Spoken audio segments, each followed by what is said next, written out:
Hey everyone, welcome to another episode of Clockedin with me, your host, Jordan Edwards. I'm thrilled to have you tune in as we dive into the dynamic world of productivity, success, and stories of incredible individuals who've mastered the art of getting things done. Whether you're commuting, hitting the gym, or just relaxing at home, this podcast is the go-to source for inspiration and actionable tips to level up your productivity game.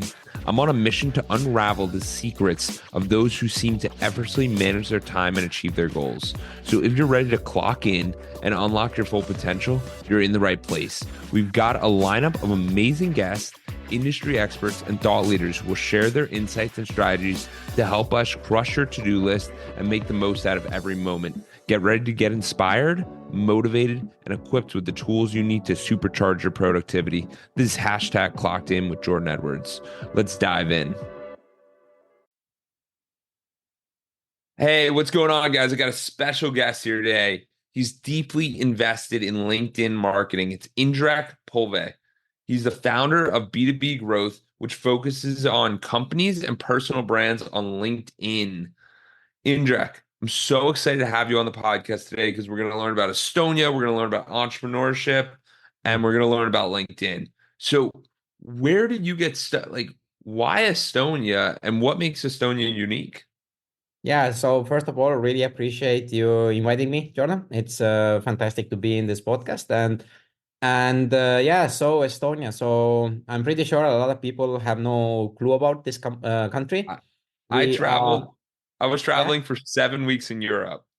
Estonia never popped on the radar. yeah, yeah. It's because we are very close to the Soviet border, so we have a borderline with Russia, and also and then our other neighbors are Finland and Latvia. So and again, like most people have never heard about it. I am from the capital, Tallinn, and the country has the let's say 1.2 million population, and have close to 600,000 is in the capital. So Oh, it's, wow. it's a, it's a small country, and most of things happen in capital, and yeah, so that's that's like a very small rough introduction to the Estonian culture. Absolutely. And when we did our intro call, what really cultivated me or interested me was the entrepreneurial culture that Estonia has. So, where did Mhm. that come from? Yeah. So sorry for the listeners already. It's going to be a long-winded answer, so stick with me. So the thing is with the Estonian and all the Eastern Europe part, I don't know if a lot of people know, but we were under Soviet Union from 45 to 91. And so we have had our freedom like 30 years or so. And under Soviet Union, the problem was like it was very challenging, to be honest. And the thing is with like this was in the 80s. Like when you went to store, the store was empty, and you can buy stuff only with a coupon, etc. Like we had like 100 people lines waiting for the bread, and when you have a coupon, you get the bread, and if you didn't have, you couldn't get it, and so it was like crazy stuff like this happening. And in these times also, a lot of people, they like, what do you say, I scratch your back, you scratch my back, and etc. So and when Estonia became free, so it was like a wild west a little bit, like, because we were just founding our own national currency. There was nothing like, we didn't have a government correctly, and etc, but we fought for our freedom. Oh, this is also an interesting fact for your listeners. Estonia, how we got our freedom, that's we are called in Europe the singing nation. We had our song festival. We had like over a couple of 100,000 people participating. We have it in every 4 years, like the Olympics. And then we had in Estonia, we have the neighbors is Latvia and Lithuania. We are called the Baltic states, and we had a human chain, hand chain, through all three countries in the 90s. So that was also in the news, and we got covered. So this was also part of the freedom. So we had like all this three country full of people were holding hands like for one day. So it was Oh like my a God. human chain. So so we had all those things happening, and when we got the freedom, so as I mentioned, it was like the wild west, and then people needed to be entrepreneurial to survive. That was also one of the things that, as I mentioned, in the Russian times, we everybody needed to know some things to do. Like if the car broke down, you couldn't call a repairman; you need to fix it yourself. If there's something was happening with the plumbing, you needed to fix it yourself. Like there were no, like, so to say, all the time handyman, etc. people available. So my parents and etc. Everybody fixed their own stuff and built their own homes and etc. So that is also, that is like, how can I say? Sometimes it's an advantage, sometimes it's a disadvantage, because disadvantage is people didn't know how to ask for help. So this was the Yeah. mindset a bit. Yeah, absolutely. And when you think about that, if people are in the beginning and they're always utilizing everybody else, if they're not utilizing everybody else, they have to do everything on their own, which is what a lot of us did when America was founded. It was the 1700s, late 1800s. Everyone's a farmer. Everyone's got to cook Mm. their own food, like do their thing. Now, fast forward 200 years, we're all, we go to food stores, we do all these different things. And it's funny because as you do that, then you start to become realizing the skill sets that each of the individuals has. But when you're entrepreneurial, you kind of got to do all of that. So I get where the culture comes from. It's a very interesting proposition there. Yeah, and again, if there are some Estonians listening, then again, I'm telling my version of the story. There are a lot of gaps and stuff that I might not know, and etc. And then, but again, like when we got the freedom, our government was quite active, and again, like they knew that we couldn't catch up with a lot of countries, that we needed to differentiate with others before, because before, like the Soviet Union got us, like there were like, we were quite highly developed society, because Estonian had more people who could read and write than I think in Finland or Sweden, Oh, and we wow. had quite a lot of like this manufacturing. So the government issued, like they started the program. It's called Tiger Jump, and what it meant, it started to teach children coding in our very early classes. And we had like these computers called Yukus. So these were like very like, yeah, basic computers. But the kids learned the coding, and and thanks to that, like 2002 or 2004, Estonians founded a company called Skype. Oh, So, and that wow. was our biggest, so to say, success stories in the entrepreneurship world, and people started to believe that everybody can do it, and that was like also like a huge beacon of light for a lot of people, that wow, entrepreneurship, startups, and all these things, that started to grow a lot. Yeah. And if you look at the population of Estonia and how many Mm. companies there are, how many businesses, it's pretty incredible. And to have a business like Skype that billions of dollars, unicorn, like it's a very confidence building thing. So I share that just for the audience. When a lot of us think about these situations where we see ourselves or we see someone who struggled even more than us, it's like, oh, that's possible. And now for Estonia, they Mm. finally have that beacon of hope. Someone who's casual like them, who's done the challenging thing. And now it inspires people to go, I can build a business too. Yeah, definitely, and I think Skype was the incubator of in Estonia. So thanks to Skype, they got a lot of traction, they got a lot of investments, and then they hired the best people to come to Estonia, and they teach the Estonians inside Skype like how to develop, how to manage, and da da da. Da. So they got a lot of skills, and the next like 6 7 years, whenever you went to a pitching competition. I think Skype was sold like in 2010 or 11 or something like that, and then the next like 4 or 5 years at least, like I think 90% of the pitches, when you listen to them, were like, I'm the ex-employee of Skype, I'm the ex-employee of Skype. So like you Yeah. get all the time, like all, and these people were super amazing, and thanks to them, like they built another unicorns, and to date I think we have 11 or maybe 12 unicorns, and I know at least 2 or 3 companies who will become unicorns in the next 1 to 2 years. So unicorns are billion dollar valuation companies, and we are number one in the world per people. Like we have the most unicorns per people. which So is so that's incredible. yeah, It's very, very uncommon. But yeah, I want this to kind of be a point for everyone that when you surround yourself with like-minded people, so basically the country of Estonia is kind of an epicenter for entrepreneurship.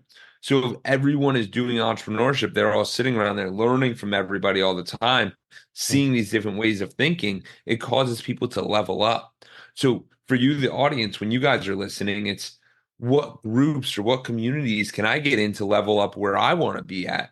Because sometimes it's you change your environment will change everything for you. Oh, 100% true. And again, like it's not as rosy as everything like is growing and happening here. It's just it's cool things to say about Estonia. These things happen, entrepreneurship, and also with what I want to definitely mention is Estonian e-government. So what it means, like people around the world, they can sign up and become Estonian e-residents. So we are only country in the world, I think, right now who offers e-residency, and it doesn't mean that you can get the citizenship of this country, but you get registered yourself. They send you a identification card, and you can sign documents with it. You can open a company in Estonia. There are over 30,000 companies that are registered already. And again, like it's the way of thinking, like uh we our population is like growing very slowly, and it was negative. The growth was Yeah. like some years ago, and then again, you start to think, what can we do, how we can increase our growth, and then hey, let's do an e-residency. Basically, yes, our country is still small, but again, like there is a lot of countries where people want to go away and then maybe migrate to Estonia or open a company here, and etc. etc. So this is our, so to say, worldwide advantage. Let's be extremely digital, because for example, electronic voting has gone up, gone. We have been electronically, so to say, done voting from 2003 or four, and Oh also I wow. think this is also really cool. I can do my taxes in maybe 3 to 4 minutes. It will take yeah, because every so to say, everything is digital. So I just log into my tax office account. I select yes, yes, yes. Maybe I need to add a couple of things, and then most of the time, maximum 5 minutes. Wow. Wow. And that's a fascinating thing that the entire country thinks in this capacity because they realize what advantages can we have that we don't have. Like Hmm. we don't have a lot of space, we don't have that big of a population. But if we start a mark digitally, everyone's on the internet. Oh Like we're yeah. talking right now through the computer. And it's like we're all on the internet. So why not capitalize on that and promote that in some sort of capacity, which is fascinating to me. That Hmm. the government is so forward thinking and that yeah, it's just really fascinating. So with your career, how did this kind of open your eyes? Like where did you start and then how'd you get into entrepreneurship for yourself? Yeah, yeah, the entrepreneurship, it's a long time, so to say, path. It's doesn't happen overnight, because again, like now that, like yes, we are talking about entrepreneurship and etc. But again, like most of we peoples, depending on the age, their parents are not extremely supportive of entrepreneurship, because again, like you need to have a safe job, you need to have safe this, like don't start an entrepreneur and etc. etc. My parents are something similar, so it become like they don't understand what I do. They know I do something, but still they would be more happier if I had a very soft and cushy job in some office, so to say, because then they can tell people like he works in that office or that building or something like that. Because right now everything is quite remote, and sometimes traveling, sometimes doing other things. So uh, and what you said before, like finding the surround yourself with people who are similar to you, and smarter, and also who are more positive people. Like this has also been a struggle for me, because again, finding the relevant people who will support you, and sometimes you only need one person who believes in you, and then you Yeah. can start. So I found that person, and thanks to these amazing people, I went into the startup journey in 2015. So we had a company, and okay, now it's going to sound. The name of the company was Sorry as a Service. That's funny. So, yeah. So and in short, so technical people and founders understand that. So short, it's a SaaS. Yeah. So it's because normally people say SaaS companies or software as a service. So we had Sorry as a service. Oh, I get what you're saying. That's funny. Yeah. That's funny. So software as a service, what is that just for the audience to understand just briefly if they don't know? Yeah, so software as a service are companies that are technical. So basically, uh, whatever app or whatever you can imagine, like they are called software as a service. But Sorry as a service, what we did, Sorry as a service, we had a company that we sent from the customer to say thank you or sorry if something went wrong. So basically, we had a customers in UK, and for example delivery company was our customer, and then when they missed a delivery or something like that, they sent sorry to the customer, etc. They closed the account, and then they had a small button inside their CRM, the customer service and management system, that I want to say thank you or I want to say sorry. And then they wrote a message and, hi Jordan, really sorry that this happened, or Jordan, thank you for your patience with us. And then we sent a handmade cookie or a handmade card or something like that. It went to the customer home. So and we saw a huge increase of the positive support that the customers had to that company. Wow. No, because it's true. It's recognition and people realizing that, hey, if you recognize me, and even when people own up to their mess ups, which is huge. If a company is willing to do that and you guys had that sorry as a Yeah. service, you kind of sit there and go, here's your cookie, or here's your sorry card, or your whatever. We really hope that it doesn't affect anything. And if it does, Yeah, that's yeah, okay too. and it was really cool to see the people's reactions, because people really thought that the bigger companies sending them, and then there were also we found out like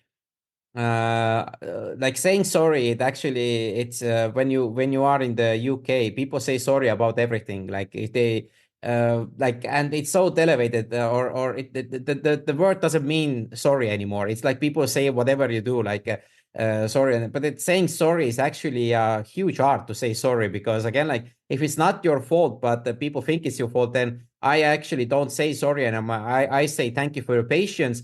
But if it's my fault and I did it, then I say sorry. And like there are different ways to how to say sorry.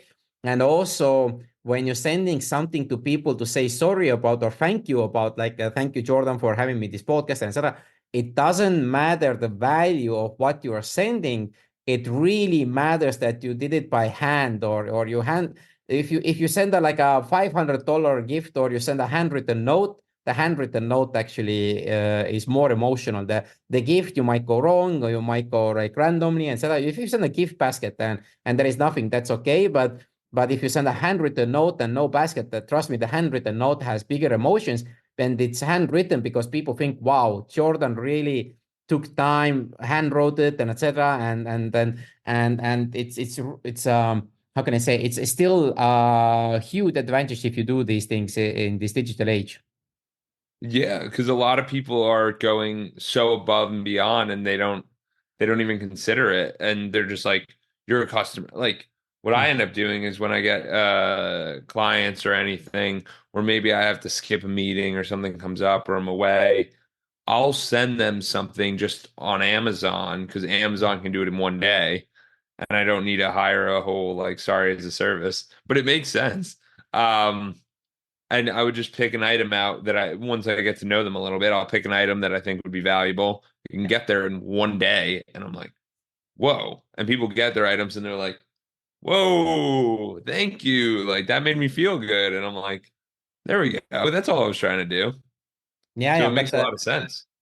but for you, maybe test it. I would really recommend to buy like 10 cards, and then and also listeners, whoever, if you like see the reactions, especially I think it's especially in US, you guys appreciate these things a lot more.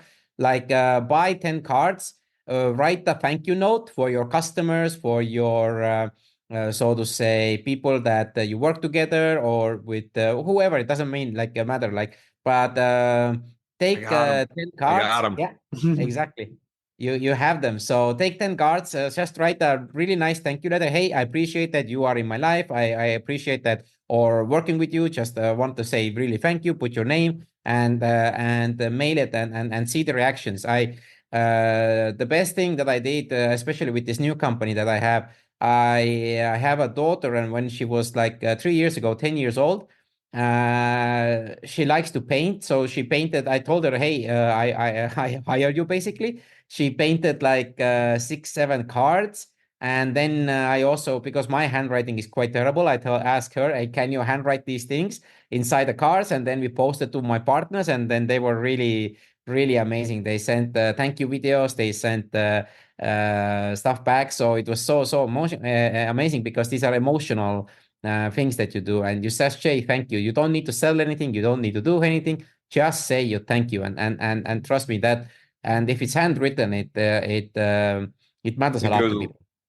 absolutely, absolutely. And another easier one that I do usually around the holidays is I'll Mm, do video voice messages.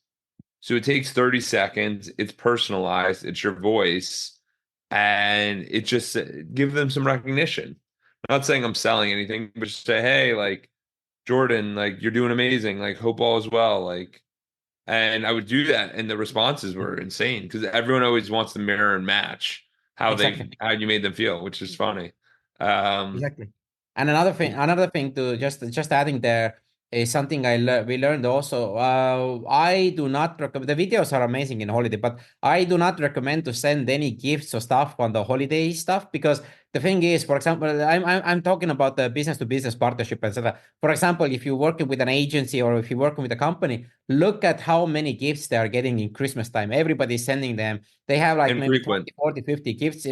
Whatever you send, they don't see it. But if you send it a month before or 2 months after, if you send in February, hey Jordan, I just wanted to say thank you for your amazing last year, and I just wanted to send you a gift, and you're always in my thoughts. Whatever your partners, trust me, nobody sends gifts in February or end of middle of January or something like that.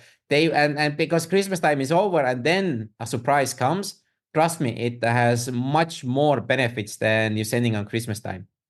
100%. The surprise component is massive. The other big thing about the surprise component is when you get when people have no idea and the prices are better on everything. Hmm. Everything's No, just no. cheaper. Yeah, because they just blow up the prices. So would you end up doing after that, or how did that one finish up? Yeah, so with that company, we didn't have wild success. So 2019, there was another company, they bought us. And then yeah, it was 4 years how it was challenging, ups and downs, up and down. And it like I actually felt the true power of entrepreneurship because like like in the beginning you're highly motivated and you just go from the energy because we paid ourselves minimum salary, and then it was, I burned out quite heavily in that startup because the crazy things in startup scenes, I think that's not talked a lot, is the mental side, because a lot of investors, etc., they put you a huge, so to say, pressure that they don't say that they put the pressure, but you put the pressure on yourself because everybody's expecting you to become a new unicorn or 100 million year revenue company. And if you don't become, then it's this pressure that kills you. Like you think you're not performing, you're not giving your best, and Well, etc. etc. That's you crazy. bring up you bring up these points, and it's funny because I was listening to this, and I spoke to my group last night, and we were kind of talking about this topic of happiness. And there was this podcast I listened to, and the guy was the Google. He was the chief business officer for Google X, Mhm. and what he talked about was the happiness formula, and it was event minus expectations. So the event there is have a wildly success. The event is you living your life building the startup. The Yeah. expectations are have $100 million business. The- you're going to be unhappy. Like you will be Yeah. unhappy if you use that formula. Because the reason I'm sharing the formula is because it was so relevant. And when we sit there and really think about it, like happiness equals the event we had Mhm. minus the expectations we had. So if the event exceeds the expectations, then we always have a great experience. Now, when Mm. we get money in a startup and there's investment, the pressure's mounting because the expectations are so high that it's almost to the point where the event cannot oversee the expectations. Exactly, and then you're pushing your and everything happens in your mind, and the challenge is again, like I mentioned, also in Estonia, not a lot of parents or older generation people, they don't know what is a startup, what is a new enterprise. They want to work in a new safe, cushy job, like you have fixed income and etc. You everybody knows what's happening, and you could build a career. But again, entrepreneurs are a little bit differently wired, I think. And again, like but the challenge is if you don't have the right people. So to say, surrounding you, you have nobody to talk to, and if you don't have nobody to talk to, all the things in your mind you keep them, and it goes worse and worse and worse and worse. And then I burned out quite heavily in No, 2018, like oh really heavy. wow. I know I'm the reason I'm smiling, kind of like putting this all together, is because with Edwards Consulting, that's what we did. Like it's Mm. literally meetings of entrepreneurs or individuals who are in their business, entrepreneurs or salespeople or whoever, like people that want to better their life. Because there's so many times where you don't get to have that Yeah. conversation, like you're saying. And so, what happened after the burnout in 2018? Yeah, so or 2017 or something like that. So yeah, then I burned out like quite heavily, and the thing that got me out was gratitude. So this journal. There is a really cool gratitude book, 5 minute 5 minute gratitude or 5 minute journal. Oh, that was the name. 5 minute journal. I listen to a lot of podcasts. Like Tim Ferriss is my favorite right now. Like a long time. So and he said he's using it, and then I ordered it, and after 2 months, 3 months, I had the gratitude, so to say, task that every morning I was grateful about three things, what I want to do with Yeah. it, what I did well today. So and then I got out of my head, like, because a lot of focus, why I burned out was because I focused on other people and other companies, like they are more successful than me, they have better blah blah blah. So like I think 30-40% of my brain activity went to that. But with gratitude, I found like I still have legs, I still have arms, I still have eyes, I have functioning brain a little bit, like whatever, how it works. And I can still do a lot of things. And then that helped me. And then I started my own podcast about entrepreneurship in Estonia, in Estonian language. And then I started to surround myself with the right, correct people and bond relationship like that. And that really helped me to get over the burnout. It took about like 2 years or 2.5 years before I felt like, okay, now you have the energy again. You have like there's still challenges, but again, like it's you face them, and the biggest thing that the gratitude did, you didn't have problems anymore, you had just challenges that you needed to overcome. So it's like a different or challenges or opportunities. So you started to see like all the people were before also there, but with you thinking negatively, you don't see these opportunities, you don't see these people. But if you start to think positively, you're grateful for what you have. And I want to say I'm not religious or anything, just the gratefulness. I think No, it's so I powerful, and I, then things work. I completely agree with the gratitude because when you're grateful, you can't be angry. You don't have anxiety. You're not thinking about other people. You're actually supportive. It's like Hmm. I'm grateful for my existence, and if you're doing great, amazing. Because the whole thing about like comparison's the thief of joy, it's so true, and especially when you're always judging yourself, like, oh, we just started at the same time. I should be further ahead, and it's like, further ahead in what? And Yeah, it's like when money is the only answer, like the real thing I think is really building a lifestyle that you want that allows you to cultivate a happiness.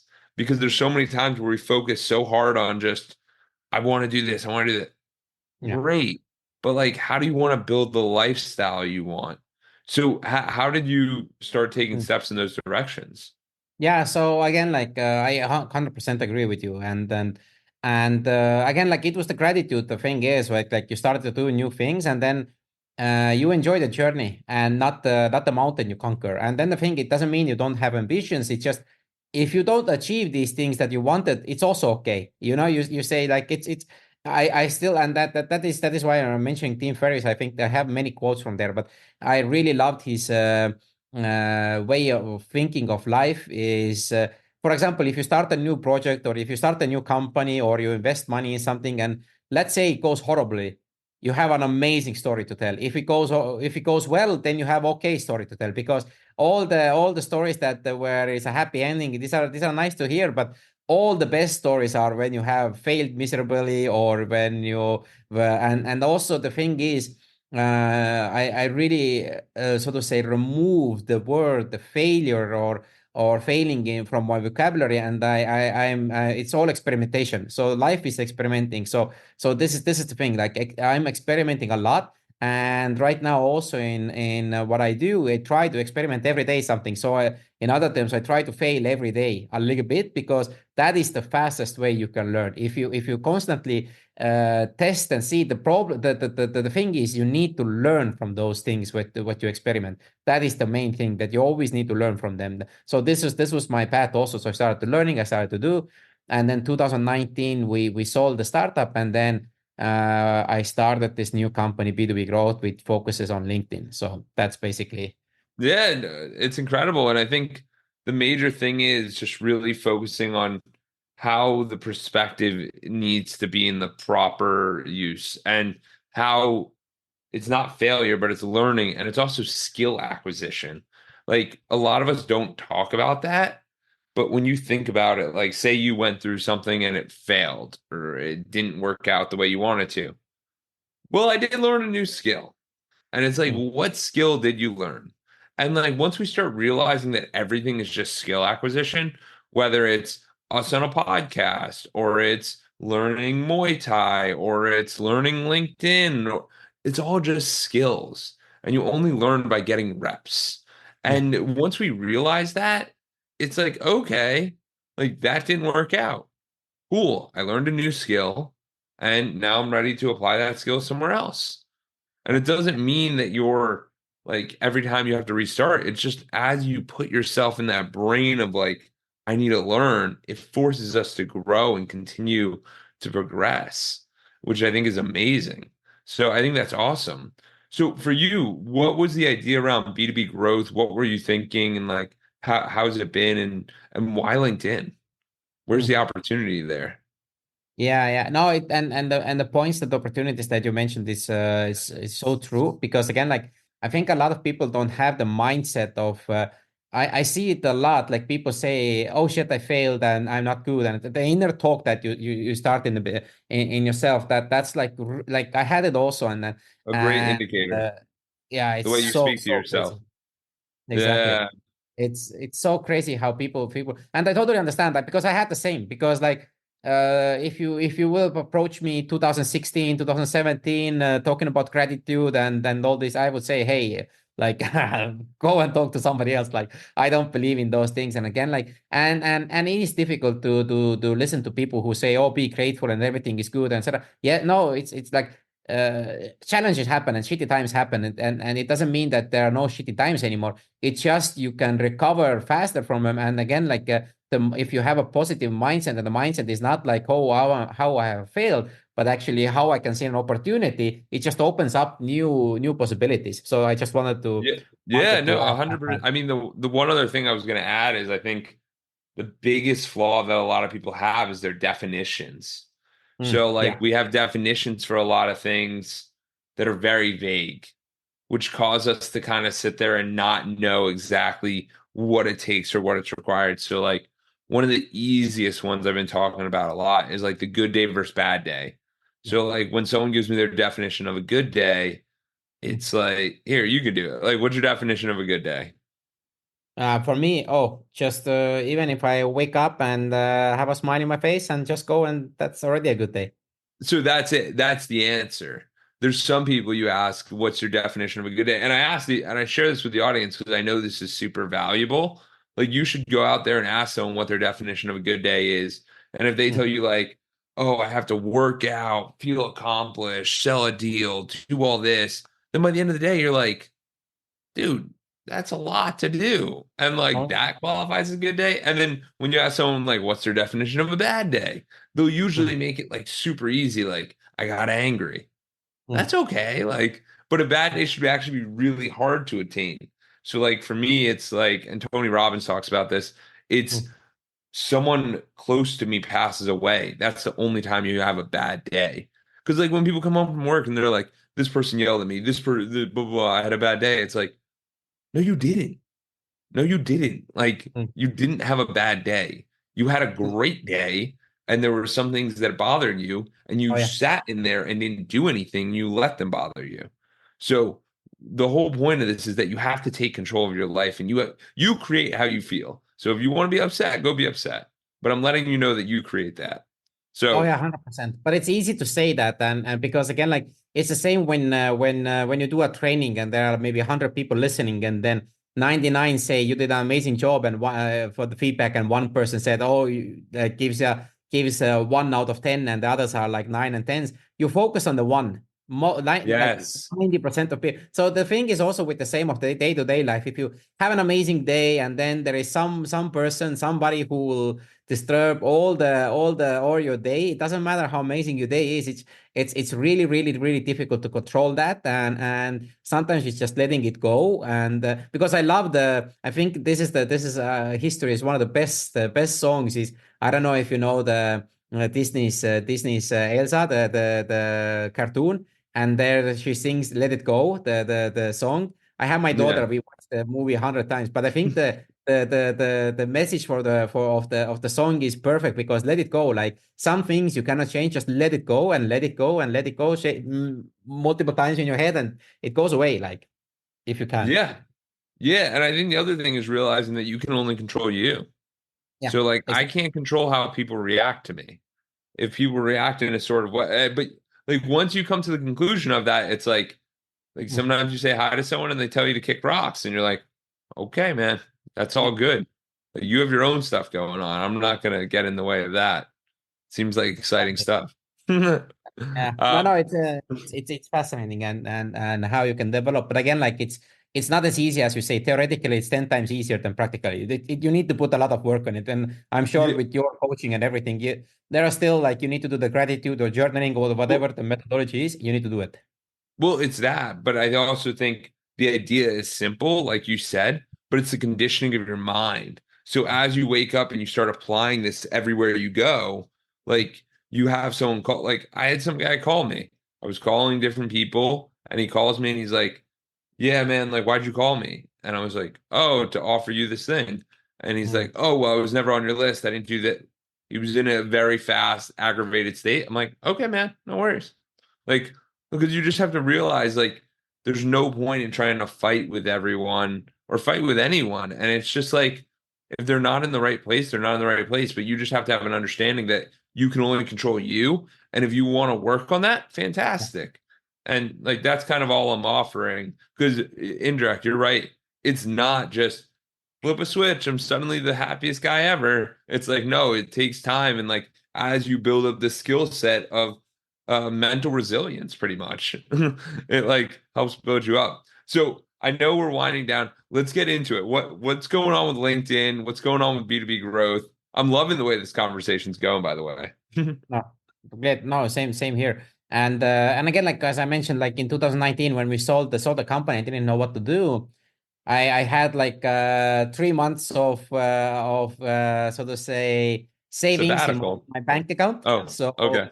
yeah, 3 months. So I needed to think what I'm doing. A friend of mine recommended that, hey, there is no LinkedIn expert in Estonia. So and then I started to check in, and then and again, like LinkedIn is the world's biggest business to business sales and recruitment tool, and actually in Estonia, not a lot of people use it correctly. And then that's where I saw the opportunity. So yeah, so been focusing on that, and I love the remote stuff that we have been available to do. Like the COVID was actually, so to say, a positive and negative, but in COVID time we saw that actually you can work wherever you can if you can build that kind of a. And I see the opportunity right now in LinkedIn also, like a lot of sales and personal branding, and right now we are focusing quite a lot of employer branding, which is really super important because Estonian companies they also so to say, fight for the same employees with the US companies, with Amazon, with Microsoft. They are the same people that you are fighting, basically, and most of the people you're hiring through LinkedIn. So we are there to assist them to how to can stand out and etc. So we focus on that. And what are some of these tricks that the audience could take away that on LinkedIn? Because I know some people go to it just when it's job time or when they want to change a job. Like, is that the approach, or is there a better way of doing this?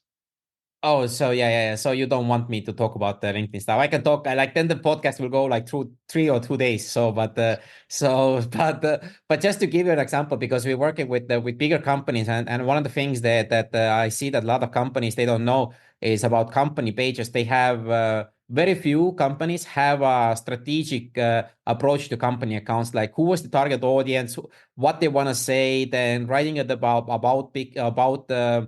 topics about themselves, and then also having a really clear background image. So for the personal pages and also company pages, these background images they matter a lot. They are like free advertising banners where you can, if you're looking for a job, why not write there, hey, I'm looking for a job at this and this, so to say.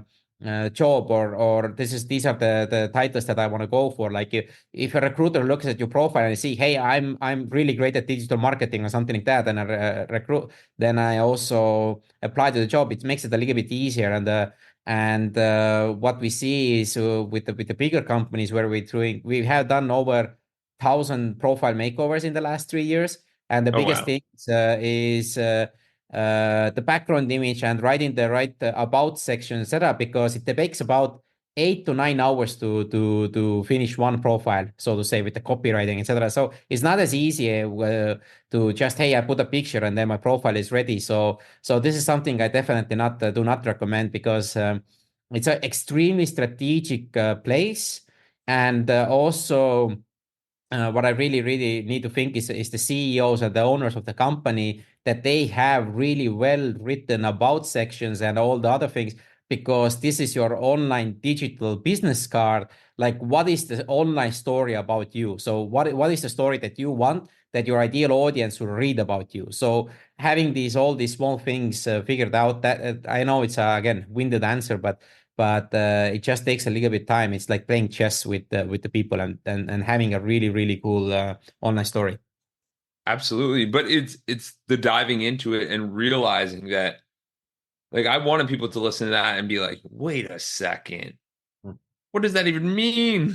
I thought LinkedIn, I just post this. Because the thing is, like, when you talk to experts, it's like, whoa, there's a lot more to this thing. It's not as easy as just let me do this. And for you, Indrek, I know when we talked on the intro call, is there anything that you could provide or like gift to the audience?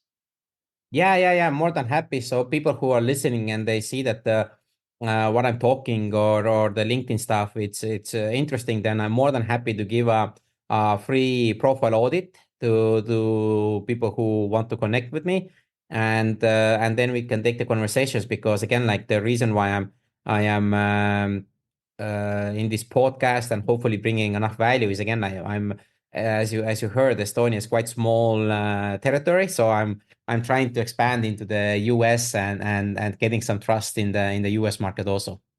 Absolutely. So we'll put a link if you guys want to reach out to Indrek and do that complimentary analysis. Because what's going to end up happening is you'll get the insights on what you might be missing or what Mhm. might make it feel better. And what people don't realize is that when you're looking for jobs or clients or whatever, if you get one client or you get one new job and you get a $20,000 raise, you're like, worth it. Like, it's these little things that can really promote it. And a lot of people don't understand the little things. So I really appreciate that, Indrek. Is there anywhere else you want to direct people, and where can they learn more about B2B growth and everything going on there? Oh, it's everything happens into the LinkedIn account. So we will add my LinkedIn profile. Just hit me up there. That is the best way to communicate. All my contacts and details are there, and that's the best way. That's the easiest. I love it. I love it. Well, I super appreciate the time, and this has been fascinating, and I can't wait for everyone to hear it. Thank you. Yeah. No, thank you also for your time. Really appreciate it. Thank you for reaching the end of the podcast. For that, we'll give you a complimentary coaching session in the link below with Edwards Consulting. Hope to see you there and have a great day and keep clocking in.